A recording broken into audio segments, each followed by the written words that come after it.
Rennes, le 18 mars 1970. Chère Louise, je profite d'un moment de répit pour t'adresser cette lettre de l'endroit où j'aime me poser pour déjeuner à la minoterie.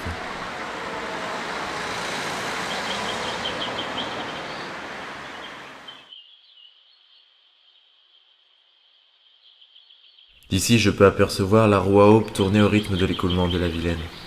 Son bruit sourd vient se mêler au ronronnement des cylindres qui me paraissent maintenant familiers.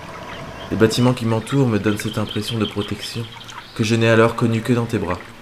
Mais je dois finalement m'arracher à ce lieu si paisible pour prendre le chemin du retour. En partant, mon regard tombe à chaque fois sur cet ovni architectural blanc qu'ils appellent Maison de la Culture. Cela fait 2 ans qu'elle existe, mais j'ai toujours l'impression que l'USS Enterprise a atterri dans le centre-ville de Rennes.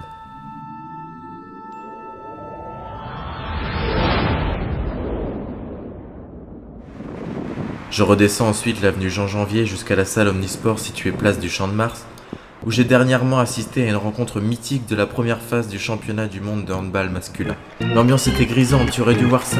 La foule était en liesse, les supporters vivaient le match. Le suspense était à son comble jusqu'à la dernière seconde. En sortant, on retrouve cette ambiance survoltée lorsque l'on traverse la fête foraine d'hiver, brillante et lumineuse, où l'odeur des chichis vient se mêler aux cris des forêts.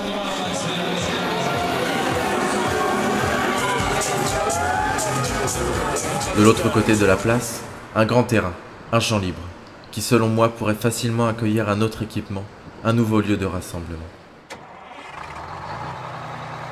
J'attends finalement le dernier bus qui mène à la place de Bretagne, et en vie ce couple assis en face de moi, si complice et qui semble roucoulé comme nous à nos premiers jours.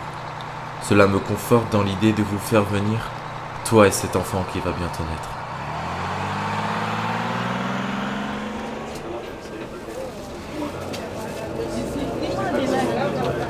L'avenue de la Liberté enfin traversée, mes rêveries sont vite interrompues par la vue de cette place sans âme, où la part belle est laissée aux automobiles. Il serait temps que cet endroit connaisse une nouvelle jeunesse, un nouveau souffle de verdure.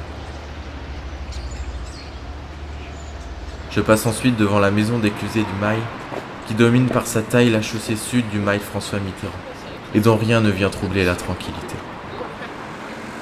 J'aperçois enfin au loin cette grande tour, qui vient rompre la ligne décrite par l'horizon et marque le point culminant de la modernisation du quartier de la rue de Brest.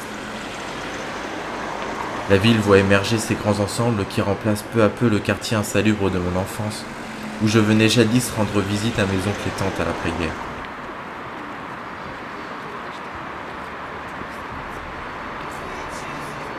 Arrivé au pied de cette tour dont l'immensité n'a d'égal que notre amour, je remarque combien la ville peut changer en quelques années, façonnée par la main de l'homme et menée par sa volonté. Je ne sais comment aura évolué cette ville dans quelques années, mais suis certain que nous y vivrons, heureux et entourés de nôtres. Tendre baiser de Rennes, Jacques.